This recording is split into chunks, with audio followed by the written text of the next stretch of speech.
Thank you, Susan, and thanks everyone for taking time to join me this afternoon. I'm excited to be here at the convention, and I'm excited also to share with you some information about the Center for Arts and Medicine at the University of Florida.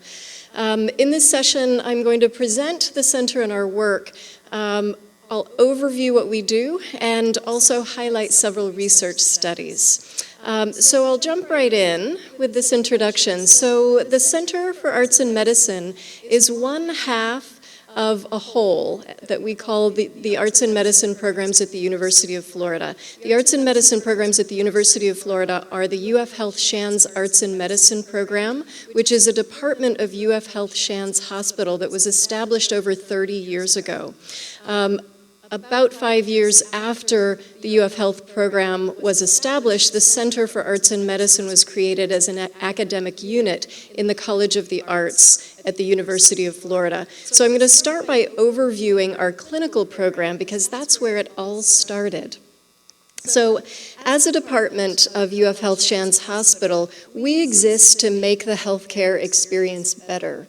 We work not only in the healthcare environment, but also in the community. And the heart of our program is our Artists in Residence program. We employ 19 professional artists who are paid to work on our staff, and those artists work in all disciplines: music, dance, visual arts, writing, and theater. They work one-to-one with patients at the bedside, providing opportunities for creative expression, engagement, distraction, enjoyment, and opportunities as well for people to feel whole and productive and engaged at times in their lives where they might otherwise feel quite removed from their productive lives. So our artists in residence are working not only at the bedside with patients, but in groups, doing workshops for patients, family members, staff, and visitors to the hospital. We also host quite a few residencies. We've worked for many years with our partner at University of Florida Performing Arts to bring in residencies of professional touring artists, and we impact the environment of care. We paint on any available wall. We try to use the arts to make the healthcare environment more humanistic and more welcoming and more inspiring. And we also work in our community. You're seeing images here of just a few of the 25 programs that we run every week for community members in Gainesville, Florida, where we're located. These programs are free, they're open to the public. Many of them focus on specific illnesses or diagnoses. Many of them focus or are offered to particular populations. This is an image that may be familiar to some of you. This is our Dance for Life program, which is one of the many, many Dance for PD programs that's offered around the world. The Mark Morris Dance Group has pioneered this extraordinary work of helping to ensure that people with Parkinson's disease can have access to dance, which has been found to have very significant implications for reducing symptoms of Parkinson's disease and movement disorders. So we offer dance programs for people with PD twice a week. We also have weekly visual arts programs for people with PD and singing programs, and we've just started a line of work with Dance for MS as well, which we're quite excited about. Many of our programs, additionally, these community programs, provide models like Dance for PD that can inspire care providers to think a little bit more holistically and broadly about the tools they have at their disposal to help improve quality of life among their patients. This is one of our programs that we've been running for a few years. It's called Inside OCD, I Am Not My Illness. And it's a weekly storytelling and theater program for people living with OCD and their significant others. And this program has not only been amazing for the people who are involved in terms of helping them explore and express their own situation, but also in bringing forward very publicly to our community the experience of OCD, so helping to heighten awareness and reduce stigma. And this group has actually been just amazing. They have performed at the International OCD Conference in the last year, and just 2 weeks ago, they performed in San Francisco at the American Psychiatric Association Conference and had one of the best attended sessions in the whole conference and just blew the minds of caregivers around theater being a really accessible and powerful option that they have to improve quality of life among their patients. So these programs are again a part of our 30-plus-year-old program at UF Health Shands Hospital, and they're complemented by our Academic and Research Center, the Center for Arts and Medicine, which, as I mentioned, is a department in the College of the Arts at the University of Florida. So in the Center for Arts and Medicine, we have a threefold mission. Education is a very significant part of our purview. We offer 5 undergraduate certificates. We also offer now 6 combined degrees, which let students, undergrad students in 6 different undergraduate minors, mostly health sciences, earn an MA in Arts and Medicine in their 4th or 5th year. And we also offer a fully online MA in Arts and Medicine and 2 online graduate certificates in Arts and Medicine, along with a whole array of professional development programs that help advance professionalism in the field of arts and health. We also do quite a bit of research, and I'm going to take some time this afternoon to share a couple of examples with you of our studies. But we run our research out of our interdisciplinary research lab, which is a really vibrant research lab with 30 members. They're highly coveted spots. Students apply. Semesters are often a year ahead of time to get a spot in the lab.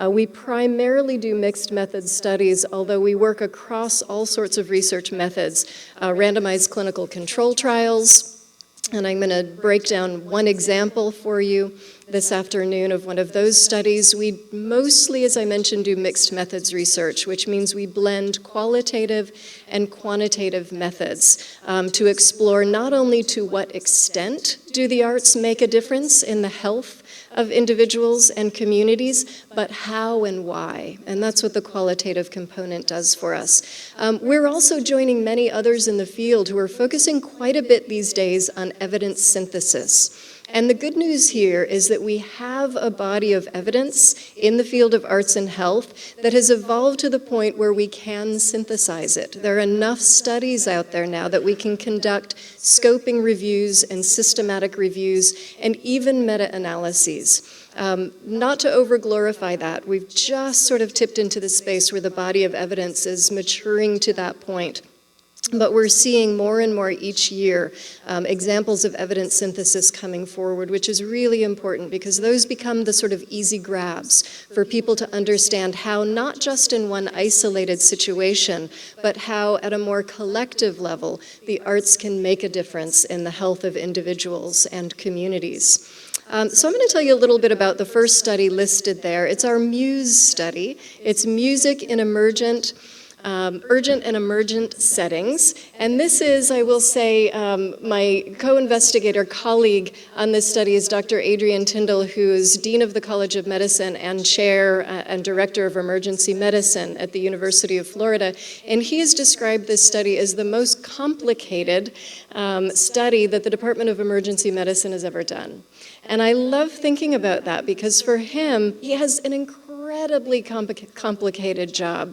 And for him to say yes to this study was quite extraordinary. He said yes, partly because he happens to be a concert musician, concert pianist himself, which, if you're not aware, is really common in the health sciences. Many, probably a majority of health sciences professionals have well-developed arts backgrounds, many of them in music. So we see a lot of studies in particular around music and health. But Dr. Tyndall also really believed that music can make a difference. He knew that, like human beings have known throughout history, that music changes us. How many of you dose yourselves with music? Come home, right? We do, right? We know this as human beings. The challenge is quantifying it. The challenge is documenting it in an objective way. So we've joined others who are investigating the effects objectively of music in the healthcare setting. And we took on the most difficult, the most complicated setting probably in healthcare. And we've done it with a convergent mixed methods study with an intervention trial. And that intervention trial is a randomized clinical control trial, which is widely considered the gold standard in health research. So before I break that study down for you a little bit, I'm going to show you what it looks like in action.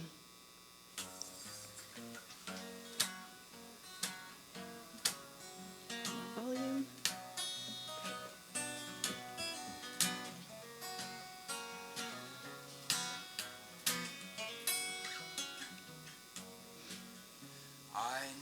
I know you belong to somebody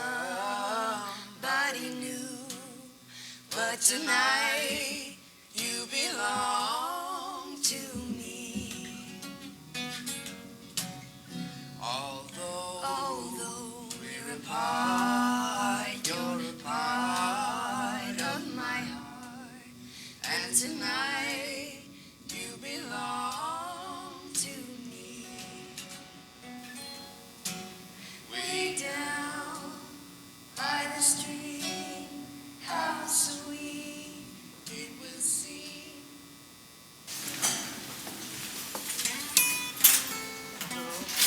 Sitting in the morning sun, I'll be sitting when the evening comes, watching the ships roll in, and I'll watch them roll away again. So just gonna sit on the dock of the bay, watching the tide roll away. Ooh, sitting on the dock of the bay, wasting time. Music has always been a healing thing for a lot of people. Music, by definition, is something that is soothing to the soul. I think it's pretty widely understood that there's a special healing property to any kind of art. What's surprising to me when I first started is that patients are very aware of like what it does for them physiologically too. When they say, that makes my day, that made me feel better, then okay, we're doing something good, we should keep doing this. So there are arts programs now at about half of hospitals in the United States. And these programs are not only enhancing the environment of care, but they're providing solutions to challenges in the healthcare system. Can we potentially reduce the amount of, let's say, narcotic medications we may have to use? Can we reduce the perception of pain in the emergency department, which might be important? Can we reduce or ameliorate things like abnormal vital signs that actually might occur because we actually play music? We've begun to show on our second phase of the study that we can actually have a physiologic impact on patients. I'm gonna go there free, like the fool I am and I'll always be. I got a dream, I got a dream. They can change their minds, but they can't change me. I got a dream, I got a dream. And I know I can share it if you want me to.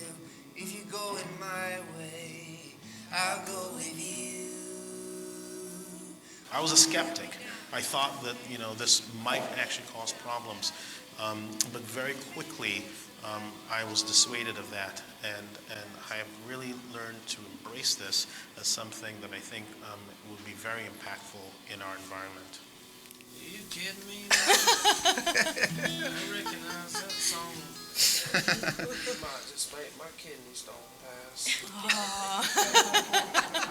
It becomes this really incredible deep human connection. We're kind of humanizing the hospital experience through the arts. It's nice to bring just a little bit of joy to somebody, even if it's just like for 15 minutes. It's a way to, directly help somebody in a tough time, and it's a way to use your art for something that feels good and is good for others. There are a lot of different ways that we found that music can touch people's lives. And this is just a tool that we're using here in the hospital. So arts programs in healthcare institutions are providing amazing new employment opportunities for artists today.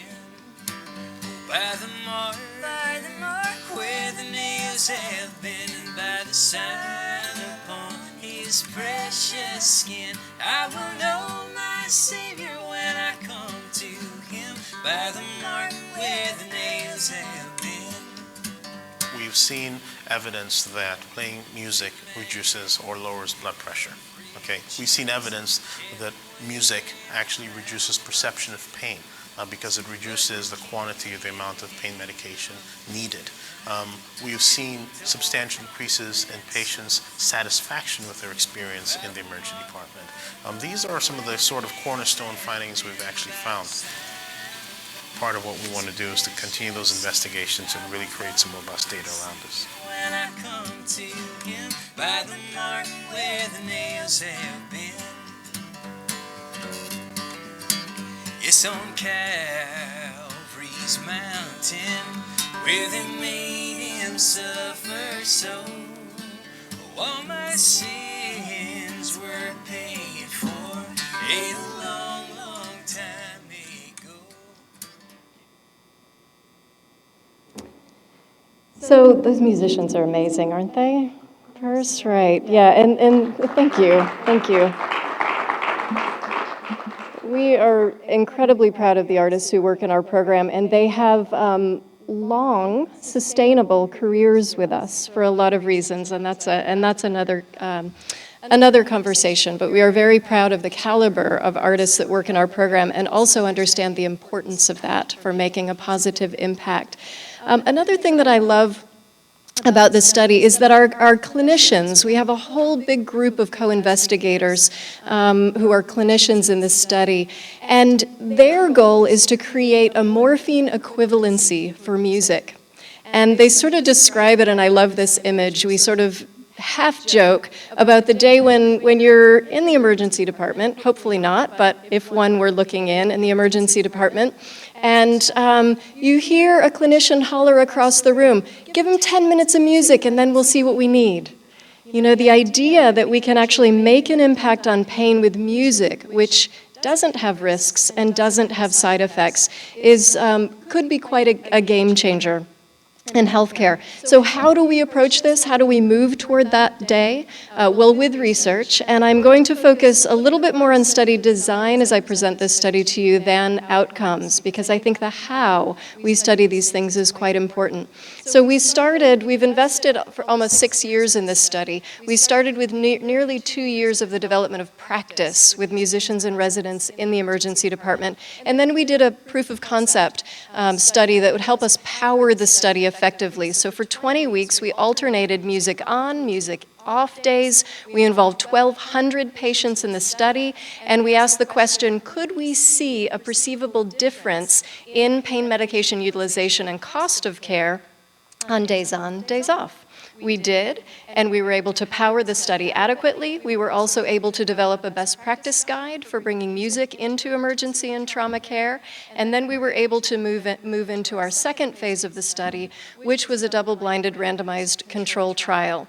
Again, using a 20-week model with alternating days, we consented 855 patients to the study, looked at vital statistics, morphine equivalence, cost data, and had really lovely outcomes in terms of the differences that we were seeing in those control and intervention groups. And so we went on to phase 3, which was a more focused study, really looking at the impacts of music on people who presented with musculoskeletal pain, rather than everyone who came to the emergency department. So we've just completed that study and analysis and have written it up now for publication. We're going to try to get it out there, but we saw really lovely, again, differences that we feel will drive future phases of this study. One of the products of this was our live preferential music sub-study. We realized people are studying preferential music, but it's not really a thing. It's not defined. So we've invested several years in really exploring how do you get preference from patients and how do you know you're getting preference. Because what we do know from previous studies, there's no one kind of music that's better than another. It's preference. And so we know that's the strongest medicine in this scenario. So I want to pause and put all of this in the context of the field of arts and health. So we have a really rapidly expanding field of arts and health today. We know we have a field because we have so many practitioners and so many programs. As I mentioned in the video, through research conducted by the Joint Commission over several years, we've seen that there are arts programs at about half of healthcare institutions in this country. We also see a high level of professionalism developing.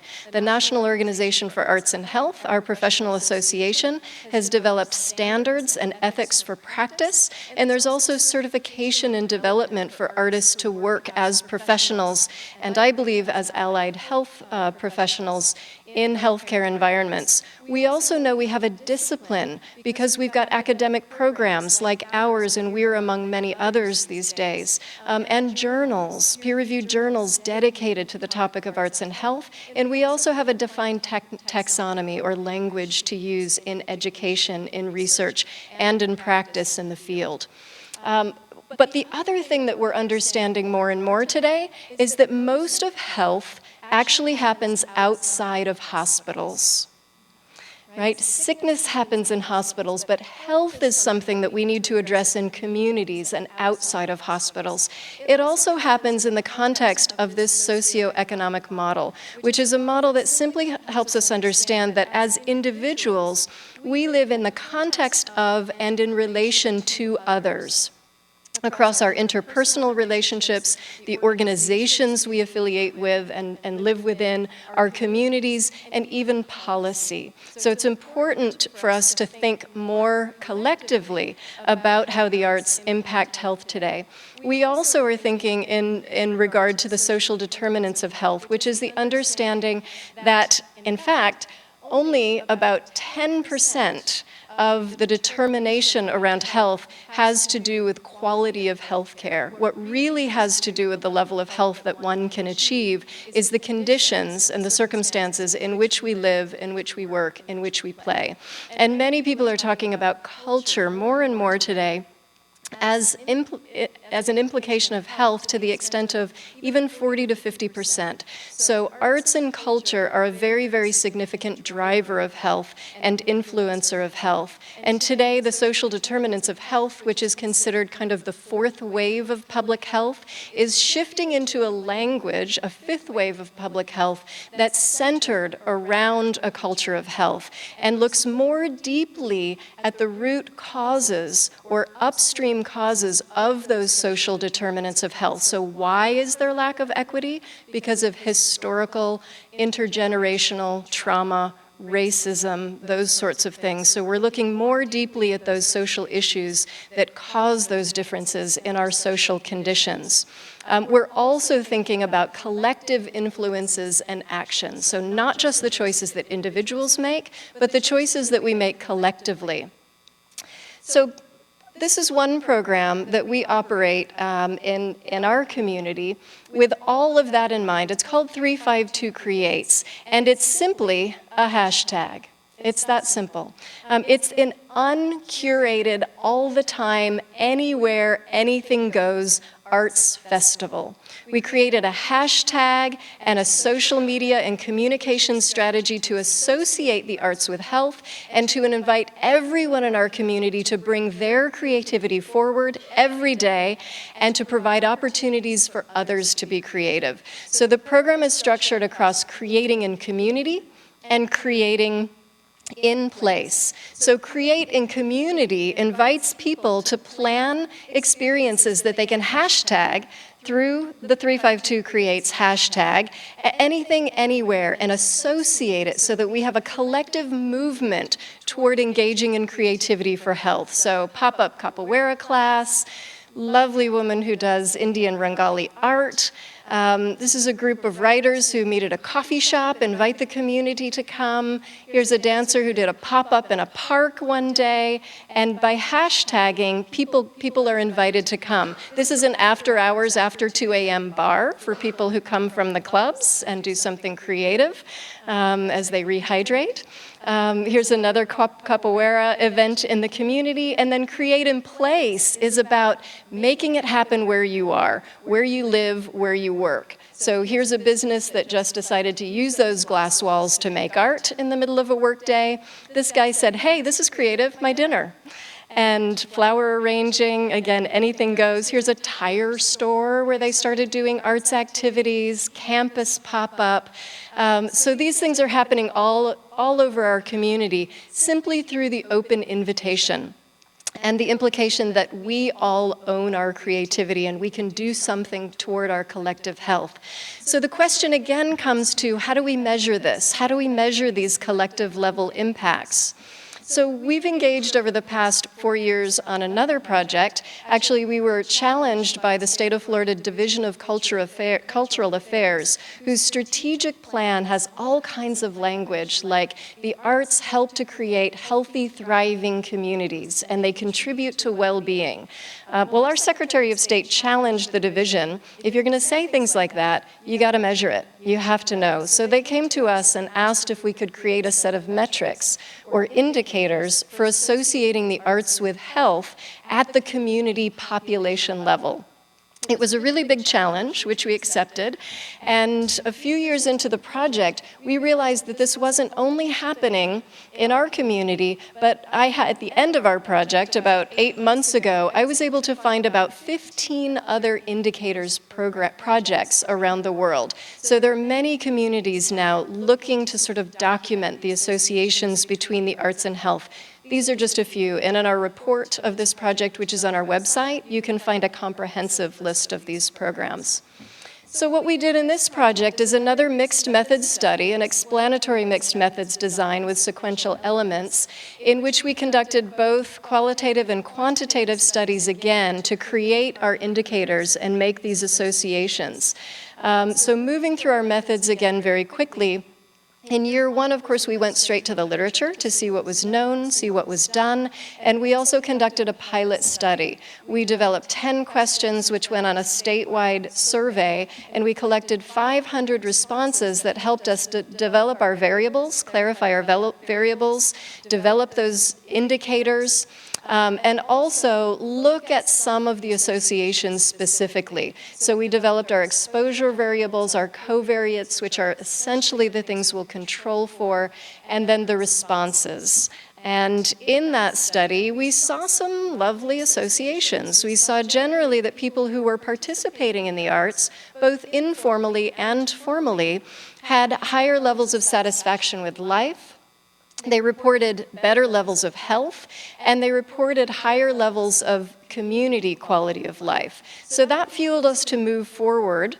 We found that we had feasibility, that it was feasible to associate the arts with health at the community level, and that fueled us to move forward into phase 2, in which we set out to develop a set of indicators with specific variables, and also to develop a single survey instrument that could collect all the primary data needed to pair with secondary data sets so that any community, and we were thinking mostly at the county level, but any community could look specifically at the connections between arts and health outcomes in their community.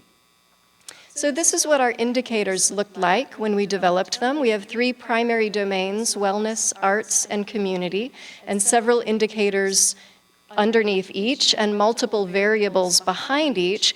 And each of these indicators is sort of fed by different sorts of data, both primary and secondary data, such as those that you see there. So again, we had findings that again showed associations between the arts and health. We saw people who were engaging informally and formally having higher levels of reported health, satisfaction with life, quality of life, and that they were 6 times more likely to report their health as very good or excellent than those who aren't participating in the arts. And we controlled, of course, for socioeconomics, age, gender, education, all of those sorts of things that you would control for. Year 3, we went on to really work on our statistical model, and we tested again in 7 counties and also did a statewide test of the indicators. We developed a statistical model in toolkits for using the single survey instrument and then using the primary and secondary data and the statistical model. So this tool is available to anyone. It's available on our website along with the toolkits. So we're excited to have produced that, and again, just a few glimpses at some of the outcomes that we found in our key areas. Very significant differences between those participating in the arts and not participating in the arts. So I want to share one last thing with you, and then we'll have a few minutes for a couple of questions before we wrap up. So we've been thinking, as I mentioned, about public health for quite some time. ArtPlace America is a really wonderful organization in the United States dedicated toward creative placemaking. You probably are familiar with them. ArtPlace America invited us about 2 years ago to lead their health sector work and to lead a national initiative to, our shorthand is, to make arts in public health a thing, like arts in health care is a thing. So to develop a formal level of collaboration and association between the arts sector and the public health sector in a place-based context in the United States. So we're a year into this 2-year initiative. And I just want to give you a little overview and tell you about a few things that are happening and resources that we've developed thus far. So there are 4 primary components to this strategic initiative. We have discovery, collaboration, translation, and dissemination. So the initiative discovers and drives collaboration through convenings. We've hosted thus far 6 working groups around the United States. We'll have a full conference in Orlando, September 23 and 24 this fall, and 2 more working groups. And in those working groups, we drive topic-based discussions around the intersections of public health, arts and culture, and community development. We've developed a national network which has about 300 members at this point. We're launching a webinar series later this summer, and we've also developed a resource repository so that you can find people working in these spaces, resources, reports, those sorts of things. So that's available now on our website. Through this discovery and collaboration phase, we've brought together so far 246 invited thought leaders from these sectors. They're practitioners, they're researchers, program developers, all sorts of people who have been having conversations about these intersections. And we've conducted thematic analysis on the transcriptions of all those conversations and developed a set of core driving themes that helps inform our research agenda. So in research, we've conducted a scoping review of the literature thus far, looking at both arts and well-being and arts and health communication, and that's helped us design a systematic review, which we've just begun. And that systematic review is focusing very specifically on how the arts are used to address suicide prevention and survivorship in the United States. So we'll be done with that review in the early spring. So we also conducted a field survey. We conducted focus groups around the country, and we don't think we'll have enough statistical power to meta-analyze at this point, but that's on our agenda as a possibility. So all of this is a translational effort. We're taking knowledge and research, and we're hoping to translate that into practice and policy. So we're creating all kinds of resources to inform practice. We held a national policy convening in Washington, D.C. in January with policymakers, and we hope that the resources that we create will continue to drive policy changes. So we are right now in the final stages of a white paper, which will be released in July. We're also creating 3 governmental advisory briefs, one for the municipal level, 1 state, and 1 federal. We're creating a number of peer-reviewed publications. 1 is under review already, and we will create an evidence-based framework for using the arts in public health. And you can see a number of other resources that we've got there. So I want to close. I mentioned translation and policy there as one of our anticipated outcomes. We're looking closely at social prescribing. Have any of you heard about social prescribing? Okay, a couple, great. So this is something that's happening in other parts of the world where there really are more outcome studies associating the arts with population-level health outcomes. Daisy Fancourt in the UK has done extraordinary big data studies that associate the arts with really incredible health outcomes. And the impact of her research has been significant around policy. The National Health Service has invested in social prescribing, which means that physicians can prescribe things like the arts for patients. When they see patients dealing with things like depression, social isolation, lack of sort of thriving, they can, rather than starting with medications, they can start with a pottery class or a dance class or something that we know from this literature can improve health and can make a difference. So the UK has invested in link workers, who are the professionals who take those prescriptions, help community members find the things that they want to do, and the health service pays for those programs, which is quite exciting. This is happening in Canada with museums on prescription, and it's beginning to happen in Australia as well. There are some similar examples in the United States. Parks RX is one. Physicians are prescribing green space visits. So we sort of think a lot about, could we influence policy in the United States in some way like this? So we're driving in that direction with the initiative, and again, you can find a lot of resources on our website about that. So I'm going to stop talking there. And we do have just a few minutes, but I would welcome any comments or questions.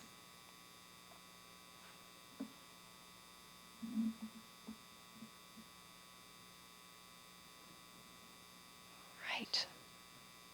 No questions. All right, then I guess we will wrap up early. I will hang out here if you do have any questions that you don't want to ask out loud. But thank you so much for your attention this afternoon. It's been a pleasure talking with you. Thank you.